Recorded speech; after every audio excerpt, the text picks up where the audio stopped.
आज रत्नागिरी मतदारसंघाच्या दौऱ्यावर असताना काही शहरातल्या कामांचा मी आढावा घेतला। त्याच्यामध्ये रत्नागिरी शहरासाठी, जिल्ह्यासाठी आणि महाराष्ट्रासाठीचे अतिशय टुरिझमच्या दृष्टीने महत्त्वाचं काम आहे ते म्हणजे 3D मल्टीमीडिया शो। तर तो 26 जानेवारीला त्याचं इनॉग्रेशन आणि लोकार्पण करण्याचा निर्णय आज आम्ही बैठकीमध्ये घेतला। शिवसृष्टीमध्ये देखील दुसरा पार्ट जो आपल्याला सुरू करायचा होता तो देखील आपण 26 जानेवारीला सुरू करतोय। छत्रपती शिवाजी महाराजांचं रिसर्च सेंटर जे आहे ते देखील 2 ते 3 महिन्यामध्ये पूर्ण होईल। आज आपण ज्या इमारतीमध्ये बसलोय त्या इमारतीची परिस्थिती बघता नवीन नगरपालिकेची इमारत जी पलीकडे आहे ती देखील 3 महिन्यामध्ये सुरू होईल। त्याच्या फर्निचरसाठी 15 कोटी रुपये मंजूर करण्यात आलेले आहे, त्याचं देखील काम सुरू होईल। रत्नागिरी एसटी स्टँडचा जो विषय होता ते देखील मार्चमध्ये आम्ही लोकार्पण करणार आहोत, ते देखील काम जोरात सुरू आहे। प्राणी संग्रहालयाच्या कंपाऊंड वॉलचं काम पूर्णत्वाला जातंय। प्राणी संग्रहालयाचं ॲक्च्युअल काम देखील आता 15 दिवसांमध्ये सुरू होईल। त्याच्यामुळे विविध रत्नागिरी शहरातली जी कामं आहेत त्याच्यामध्ये स्मार्ट सिटीला जी आपण मंजुरी दिली होती 400 कोटीची, त्याची देखील वर्क ऑर्डर MIDCने दिलेली आहे, त्याची देखील कामं आता सुरू होतील। त्याच्यामुळे निवडणुकांसाठी काही फक्त आपण आश्वासनं किंवा वचनं दिलेली नव्हती। स्मार्ट सिटी आचारसंहितेच्या अगोदर जी आपण जाहीर केली होती त्याची कामं आता तातडीनं सुरू करण्याचे निर्देश मी दिलेले आहेत आणि ते देखील सुरू होतील।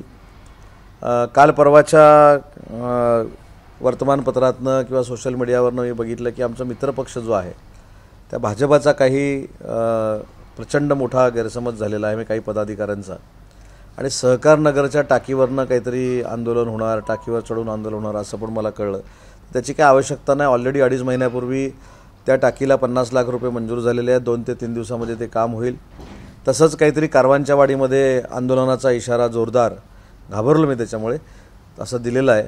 पण त्याला देखील मला असं वाटतं की सार्वजनिक बांधकाम विभागाकडनं काम ते मंजूर झालेलं आहे, त्याचा देखील कॉन्ट्रॅक्टर फायनल झालेला आहे। पावसामुळे ते काम थांबलं होतं, ते देखील काम सुरू होईल।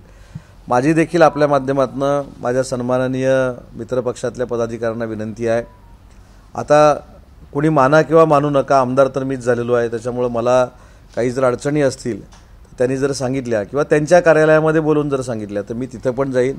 परंतु माहिती न घेता आंदोलनं करणं म्हणजे लोकांचा गैरसमज केल्यासारखं आहे।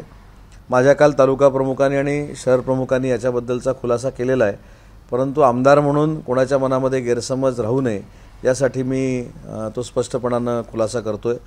ग्रामीण भागामध्ये देखील जी काही कामं मंजूर झालेली आहेत त्याचा देखील आढावा मी आत्ता MIDC रेस्ट हाऊसला आढावा बैठकीमध्ये घेणार आहे।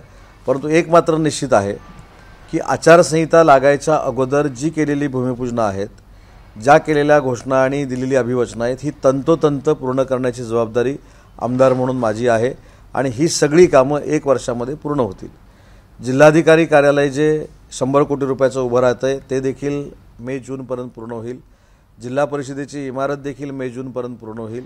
नव्यानं बांधण्यात आलेली पंचायत समितीची इमारत 2 महिन्यामध्ये सुरू होईल आणि 1 वर्षभराच्या आत रत्नागिरी शहरामध्ये आपल्याला प्रशासकीय सगळ्या इमारती अतिशय चांगल्या पद्धतीनं उभं राहिलेल्या आपल्याला दिसतील।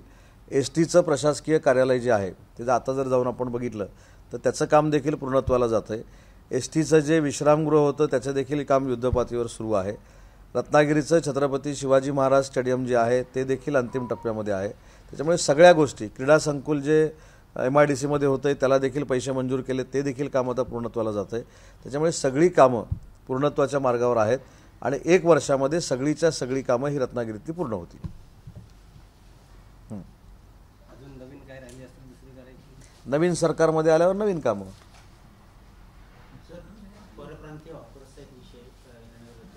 आजच्या बैठकीमध्ये परप्रांतीय हॉकर्सचा विषय खरोखरच ऐरणीवर आलेला आहे आणि मी प्रशासनाला सूचना दिलेल्या आहेत की रत्नागिरी शहरातल्या मुख्य रस्त्यांना अडचण येणारे जे अनधिकृत हॉकर्स आहेत या संदर्भामध्ये प्रशासकीय निर्णय घेऊन त्यांनी नियमामध्ये कामकाज करावं या देखील सूचना दिलेल्या आहेत। आज अजून एक आत्ता जे नाटणकर साहेबांनी सांगितलं की नव्यानं आपण काय करतोय, तर आजच्या नगरपालिकेच्या आढावा बैठकीमध्ये एक हॉकर झोन तयार करायचा निर्णय मी घेतला आहे, जेणेकरून त्याच ठिकाणी सगळे ती लोक असतील, शहरातल्या नागरिकांना त्याचा त्रास होणार नाही। आणि अजून एक महत्त्वाचा निर्णय जो मला घ्यावा लागला आणि तो आपल्या सगळ्यांच्या युवा पिढीच्या दृष्टीनं अतिशय महत्त्वाचा आहे, तो म्हणजे परवा ज्यावेळी मी रत्नागिरीच्या दौऱ्यावर होतो ते पोलीस अधीक्षकांशी मी चर्चा केली, कलेक्टर सिंग यांच्याशी मी चर्चा केली आणि जे मला ब्रीफिंग झालं होतं की अंमली पदार्थांचा काळा बाजार काही ठिकाणी जोरदार पद्धतीनं सुरू झाला आहे पूर्ण जिल्ह्यामध्ये, अशा काही ब्रीफिंगमधनं मला काही गोष्टी कळल्या. तर आचारसंहिता असल्यामुळे त्याच्यावर मी बोलू शकत नव्हतो, परंतु स्ट्रिक्टली मी आदेश दिलेले आहेत की पुढच्या 8 ते 10 दिवसामध्ये जोरदार ही मोहीम हातामध्ये घेतली पाहिजे. ज्या ज्या ठिकाणी अशा पद्धतीनं युवा पिढीला बर्बाद करण्याचं काम सुरू आहे त्यांच्यावर कडक कारवाई झाली पाहिजे आणि ते सगळे जेलमध्ये गेले पाहिजेत, अशा पद्धतीच्या इन्स्ट्रक्शन देखील मी आज जिल्हाधिकारी आणि पोलीस अधीक्षकांना दिलेले आहेत.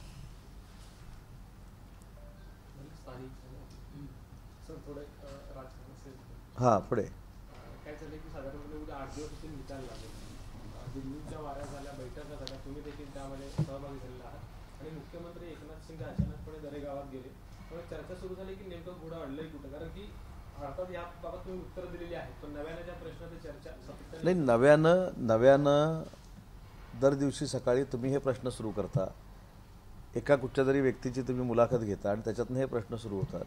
परंतु मला असं वाटतं की मी स्वतः दिल्लीमध्ये होतो, दिल्लीमध्ये चर्चा काय झाल्या याचा खुलासा स्वतः रात्री 1:30 वाजता 2 वाजता माननीय एकनाथ शिंदे साहेबांनी केला.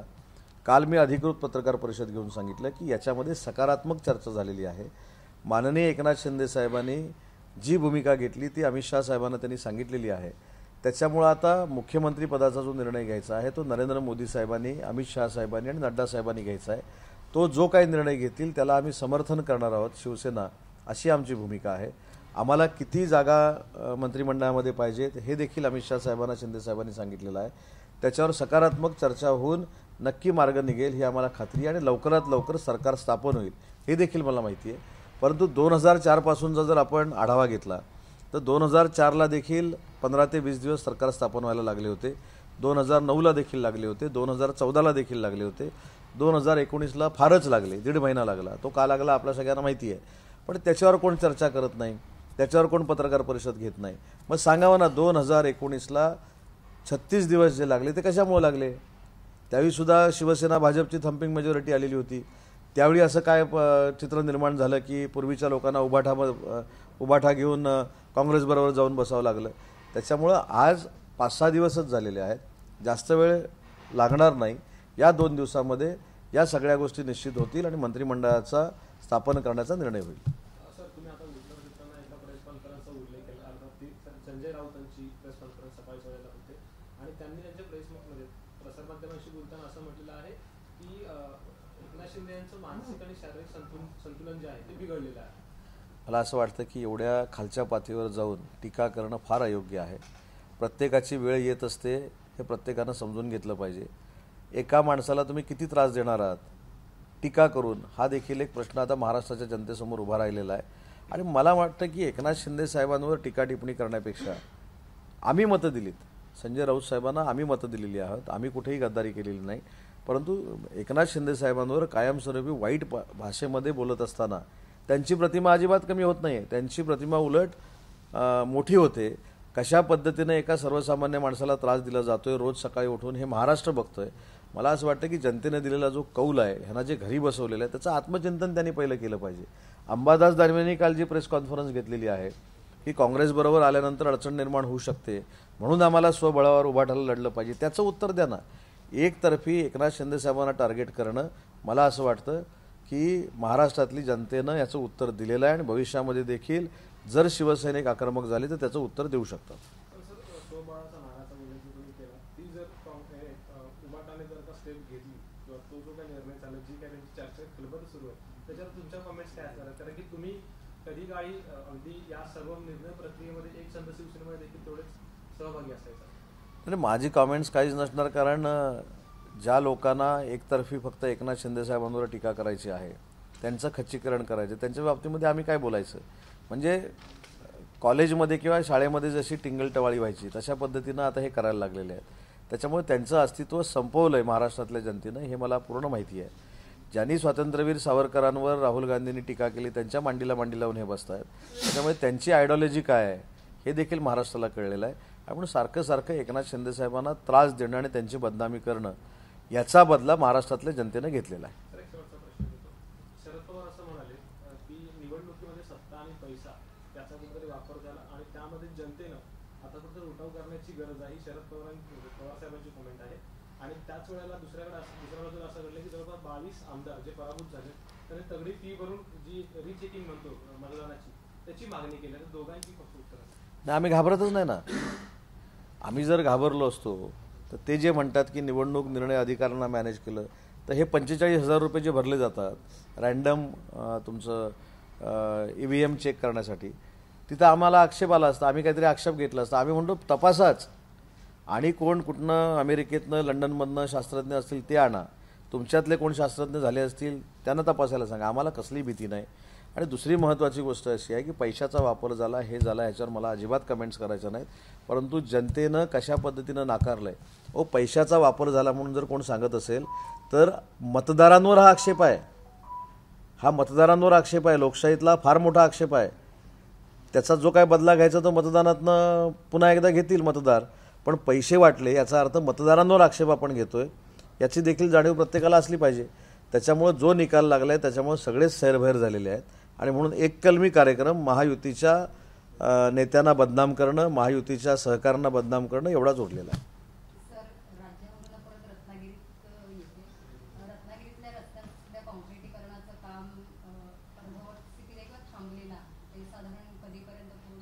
नाही मॅडम, थांबलेलं नाही. आपण शहरातनं नाचण्या रोडला जर गेला तर तिकडे पण ते काम सुरू आहे, त्यामुळे थांबलेलं नाही. चुकीचं रेकॉर्डवर येऊ नये. परंतु रत्नागिरीच्या बाबतीत अजून एक जो निर्णय मी घेतला आहे ते देखील आपल्याला सांगितलं पाहिजे, ते माझ्याकडनं राहून गेलं. आज मी रत्नागिरीच्या कारागृहाला भेट दिली होती, कारण रत्नागिरीच्या कारागृहाच्या अपग्रेडेशनसाठी 9 कोटी रुपये महाराष्ट्र शासनानं जे मंजूर केले त्याचं काम कशा पद्धतीनं सुरू आहे त्याचा आढावा घ्यायला मी गेलो होतो. आणि मला सांगताना मनापासूनचा आनंद आहे की याच्यामध्ये आपण आता स्वातंत्र्यवीर सावरकरांच्या कोठडीला जे सावरकरांचं स्मारक मानतो ते आता 24 तास सावरकर प्रेमींना बघायला मिळणार आहे.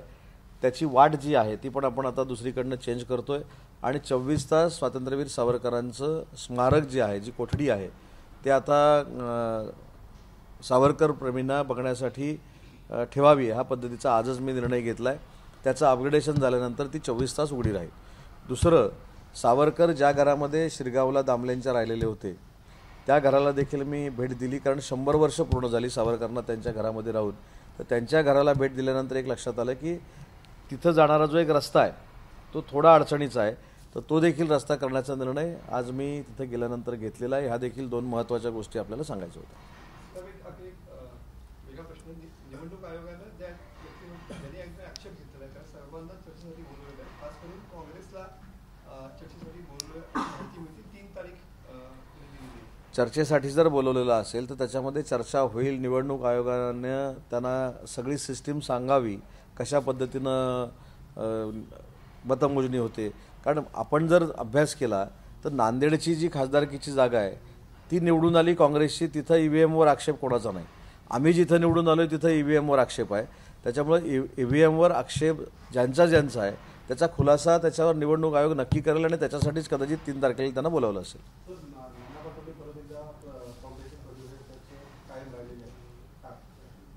कायम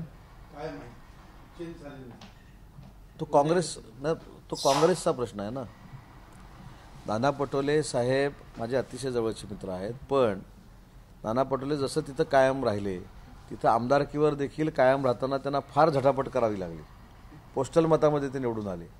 माझी त्यांना मित्र म्हणून विनंती आहे की ज्या पद्धतीनं ते एकनाथ शिंदे साहेबांवर टीका टिप्पणी त्यांचे जे सहकारी करतायत त्यांना कुठंतरी त्यांनी आवार घातला पाहिजे. आणि जे मतदान महाराष्ट्राच्या जनतेनं त्यांच्या पारड्यात टाकलंय ते एवढं कमी का टाकलं ह्याचं आत्मचिंतन त्यांनी केलं पाहिजे ना. त्याच्यामुळे ते जर कंटिन्यू राहिले असं तुमचं मत आहे, काँग्रेसनं त्यांना कंटिन्यू ठेवलेलं आहे, तर त्यांना शुभेच्छा आहेत. परत आम्हाला चांगले दिवस येतील याची खात्री आहे.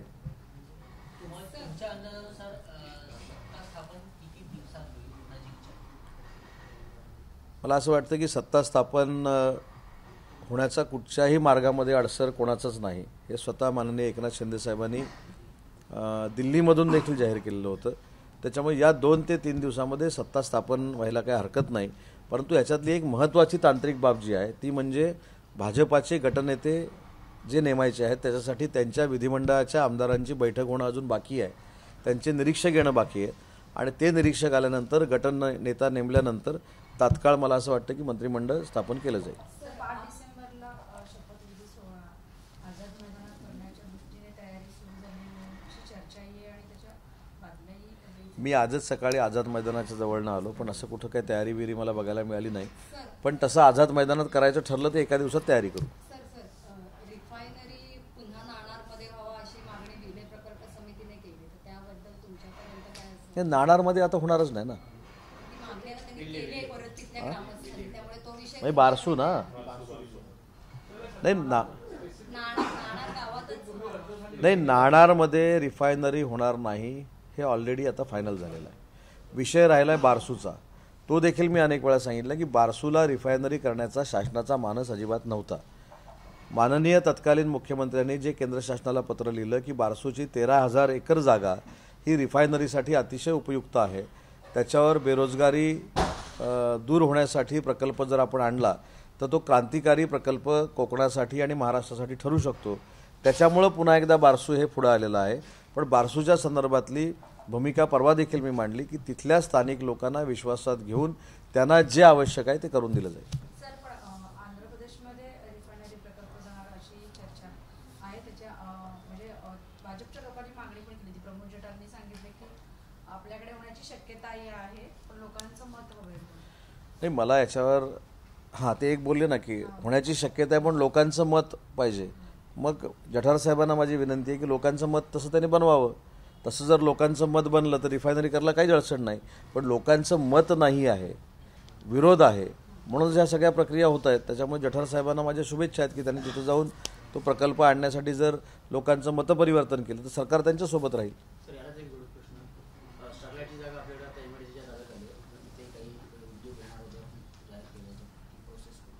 नाही, जाहीर केलं नव्हतं. VIT नावाचा सेमीकंडक्टरचा 30,000 मुलामुलींना रोजगार देणारा प्रकल्प हा चंपक मैदानामध्ये स्टरलाईटच्या जागेवर आलेला आहे. त्यांना जागा हँडओव्हर करायची प्रक्रिया सुरू आहे. तरी देखील त्यांनी त्यांचं काम साईड बाय साईड सुरू केलं आहे. 8 दिवसापूर्वीच्या वर्तमानपत्रामध्ये 500 मुलांना नोकरी देण्याचा जो ते देखील त्यांनी काढलेला आहे. त्याच्यामुळे प्रोसेस सुरू आहे.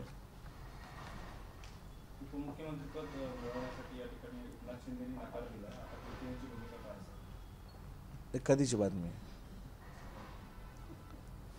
नाही. याच्यामध्ये काल मी पक्षाच्या वतीनं पत्रकार परिषद घेऊन सांगितलं की राज्याचे शिवसेनेचे मुख्य नेते एकनाथ शिंदे साहेबांनी सरकारच्या प्रोसेसमध्ये राहावं, सरकारमध्ये मोठ्या पदावर असावं ही आमची सगळ्यांची इच्छा आहे. आणि ती इच्छा मी असेन, आमचे सर्व सहकारी असतील यांनी एकनाथ शिंदे साहेबांकडे बोलून दाखवलेली आहे. परंतु या सगळ्याचे अधिकार हे एकनाथ शिंदे साहेबांना आहेत. एकनाथ शिंदे साहेब आमच्या मागणीला मान देतील याची मला पूर्ण खात्री आहे. ABP माझा, उघडा डोळे बघा नीट.